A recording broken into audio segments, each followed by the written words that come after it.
آج ہم ایک بہت ہی دلچسپ کہانی پر بات کرنے والے ہیں۔ یہ کہانی ہے کچرے کی، ایک ناکام سمجھے جانے والے تجربے کی اور قدرت کی ایک ایسی طاقت کی جو واقعی میں آپ کو حیران کر دے گی۔ ذرا ایک لمحے کے لیے سوچئے، کیا ہو اگر وہ چیز جسے ہم کچرا کہتے ہیں وہ اصل میں کچرا ہو ہی نہ؟ یہی سوال اس پوری کہانی کی جڑ ہے۔ ایک ایسا خیال جو ہمیں یہ دیکھنے پر مجبور کرتا ہے کہ جن چیزوں کو ہم بیکار سمجھ کر پھینک دیتے ہیں ان میں شاید کوئی بہت بڑی طاقت چھپی ہو۔ تو چلیے اس کہانی کی تہ میں اترتے ہیں۔ بات شروع ہوتی ہے 90 کی دہائی کے بیچ میں، سینٹرل امریکہ کے ایک چھوٹے سے ملک کوسٹا ریکا سے۔ اب یہ جو جگہ آپ دیکھ رہے ہیں نا، یہ وہ زمین تھی جس سے سب بالکل امید چھوڑ چکے تھے۔ سینکڑوں سالوں سے یہاں جنگل کاٹے جا رہے تھے، مویشی چر رہے تھے۔ نتیجہ یہ نکلا کہ زمین بالکل سخت، بنجر اور تقریباً بیجان ہو کر رہ گئی تھی۔ یہاں صرف ایک ایسی گھاس اگتی تھی جو کسی اور پودے کو جینے ہی نہیں دیتی تھی۔ تو اب اس مسئلے کا حل کہاں سے آیا؟ دو بالکل ہی الگ الگ دنیاؤں سے۔ ایک طرف تو تھے دو ماہر ماحولیات، ڈینیل جینسن اور ونی ہالوچز، جو اس زمین کو دوبارہ زندگی دینا چاہتے تھے، اور دوسری طرف تھی ایک جوس بنانے والی کمپنی ڈیل اورو، جس کے پاس ہزاروں ٹن مالٹے کے چھلکوں کا کچرا تھا اور اسے سمجھ نہیں آ رہا تھا کہ اس کا کیا کرے۔ اور یہیں پر ایک بڑا ہی کمال کا انقلابی آئیڈیا سامنے آیا۔ جینسن اور ہالوچز نے کمپنی کو ایک ایسی ڈیل آفر کی جو دونوں کے لیے فائدے کا سودا تھا۔ سیدھی سی بات تھی، کمپنی اپنا سارا کچرا اس بنجر زمین پر مفت میں پھینک سکتی تھی اور بدلے میں نیشنل پارک کو اپنی ایک قیمتی جنگلاتی زمین دے دیتی۔ بظاہر تو یہ بہت سادہ سی بات لگتی ہے، لیکن اس کے نتائج بہت گہرے تھے۔ اور یہ کوئی چھوٹا موٹا منصوبہ نہیں تھا۔ کل ملا کر 12,000 میٹرک ٹن، جی ہاں 12,000 میٹرک ٹن مالٹے کے چھلکے اور گودا وہاں پھینکا گیا۔ اگر اندازہ لگائیں تو یہ تقریباً 2,000 بڑے ہاتھیوں کے وزن کے برابر ہے۔ اب اس کے پیچھے سوچ یہ تھی کہ یہ چھلکے جب قدرتی طور پر گلیں سڑیں گے نا، تو مٹی کو ساری ضروری غذائیت مل جائے گی، اور ساتھ ہی چھلکوں کی یہ جو موٹی تہ بنے گی وہ اس ضدی گھاس کو بھی ختم کر دے گی جو کسی اور پودے کو اگنے نہیں دے رہی تھی۔ اس طرح مقامی جنگل کو واپس اگنے کا ایک موقع مل جائے گا۔ لیکن جیسا کہ اکثر بڑی کہانیوں میں ہوتا ہے، سب کچھ اتنا سیدھا نہیں تھا۔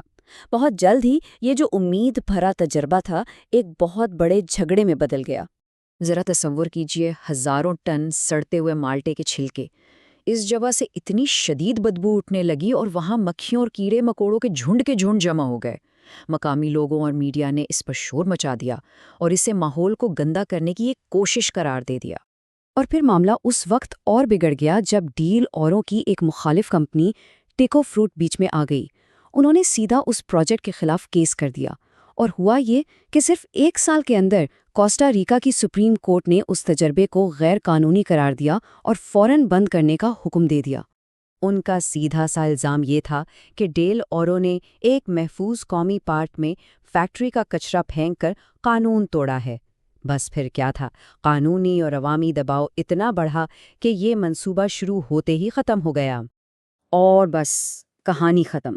یوں لگا جیسے یہ ایک ناکام آئیڈیا تھا۔ وہ جگہ، وہ 12,000 ٹن چھلکے، سب کچھ ویسے کا ویسا ہی چھوڑ دیا گیا، اور وقت گزرنے کے ساتھ ساتھ لوگ اسے ایک شرمندگی بھری ناکامی سمجھ کر بھول بھال گئے۔ لیکن قدرت کی اپنی ہی چالیں ہوتی ہیں۔ کہانی یہاں ختم نہیں ہوئی تھی، بلکہ سچ تو یہ ہے کہ یہاں سے اس کا سب سے حیران کر دینے والا حصہ شروع ہونا تھا۔ پورے 15 سال، یہ بہت لمبا عرصہ ہوتا ہے، اور ان 15 سالوں میں کسی نے مڑ کر بھی اس جگہ کو نہیں دیکھا۔ وہ ناکام تجربہ لوگوں کی یادوں سے بالکل مٹ چکا تھا۔ پھر آیا سال 2013۔ پرنسٹن یونیورسٹی کا ایک نوجوان ریسرچر تھا، ٹیموتھی ٹروئر۔ وہ پرانے ریسرچ پیپرز پڑھ رہا تھا جب اس کی نظر اس تجربے پہ پڑی۔ اسے یہ بہت دلچسپ لگا اور اس نے فیصلہ کیا کہ وہ خود جا کر اس جگہ کو دیکھے گا۔ لیکن مزے کی بات یہ ہے کہ جب وہ وہاں پہنچا تو اسے وہ جگہ مل ہی نہیں رہی تھی۔ ٹرائر نے خود بتایا وہ جگہ درختوں اور بیلوں سے اتنی زیادہ بھر چکی تھی کہ سڑک سے صرف چند فٹ دور لگا ہوا ایک 7 فٹ لمبا پیلے رنگ کا سائن بورڈ بھی مجھے نظر نہیں آ رہا تھا۔ سوچئے، بنجر زمین کا تو نام و نشان ہی باقی نہیں رہا تھا۔ اور یہ تصویر سب کچھ بتا دیتی ہے۔ بائیں طرف دیکھیے، یہ ہے 1997 کی وہ بنجر زمین، اور اب دائیں طرف دیکھیے، ٹھیک 16 سال بعد اسی جگہ پر ایک ہرا بھرا گھنا جنگل کھڑا ہے۔ یہ کسی معجزے سے کم نہیں تھا۔ جس جگہ کو ایک ناکامی کا ڈھیر سمجھا جا رہا تھا، وہ تو خاموشی سے ایک ماحولیاتی کامیابی کی تاریخ لکھ رہی تھی۔ تو اب سب سے بڑا سوال یہ تھا کہ آخر یہ سب ہوا کیسے؟ اس معجزے کے پیچھے سائنس کیا تھی؟ شوئر اور اس کی ٹیم نے پھر سائنسی طریقے سے اس کی پیمائش کی۔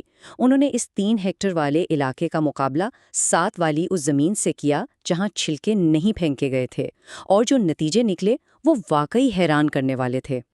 جس زمین پر مالٹے کے چھلکے پھینکے گئے تھے، وہاں درختوں اور پودوں کی مجموعی مقدار، جسے بائیو ماس کہتے ہیں، اس میں 176% کا اضافہ دیکھا گیا، یعنی تقریباً 3 گنا زیادہ ہریالی، اور وہ بھی بغیر کسی انسان کی مدد کے۔ تو چھلکوں نے اصل میں 2 بڑے کام کیے۔ پہلا، ان کی جو موٹی تہ تھی اس نے اس حملاور گھاس کا صفایا کر دیا، جس کی وجہ سے مقامی پودوں کے بیجوں کو پھلنے پھولنے کا موقع مل گیا۔ اور دوسرا، جیسے جیسے یہ ہزاروں ٹن چھلکے گلتے سڑتے گئے، انہوں نے مٹی کو نائٹروجن، فاسفورس اور دوسرے تمام ضروری اجزاء سے بھر دیا، اور یوں ایک زبردست زرخیز زمین تیار ہو گئی۔ اس تجربے نے ایک بالکل نئے آئیڈیا کو جنم دیا، جسے کہتے ہیں کاسٹ نیگیٹو کاربن سیکویسٹریشن۔ اس کا مطلب بہت آسان ہے۔ نہ صرف آپ نے فضا سے کاربن ڈائی آکسائیڈ کم کر کے ماحول کا بھلا کیا، بلکہ یہ کام کرنے میں آپ کا کوئی پیسہ بھی نہیں لگا۔ الٹا ایک فیکٹری کے کچرے کو ٹھکانے لگانے کا مسئلہ حل کر کے آپ نے پیسے بچا بھی لیے۔ تو کوسٹا ریکا کی یہ کہانی ہمیں ایک بہت بڑے سوال کے ساتھ چھوڑ جاتی ہے۔ اگر مالٹے کے چند ہزار ٹن چھلکے ایک مردہ زمین میں نئی جان ڈال سکتے ہیں، تو پھر سوچئے کھیتی باڑی اور دوسرے صنعتی کچرے کی کتنی ہی قسمیں ہوں گی جنہیں ہم بیکار سمجھ کر پھینک رہے ہیں، جبکہ ان میں ہمارے سیارے کو ٹھیک کرنے کی کتنی بڑی طاقت چھپی ہو سکتی ہے۔ شاید قدرت کے بڑے بڑے مسئلے کے حل ہماری سوچ سے بھی زیادہ قریب اور سادہ ہیں۔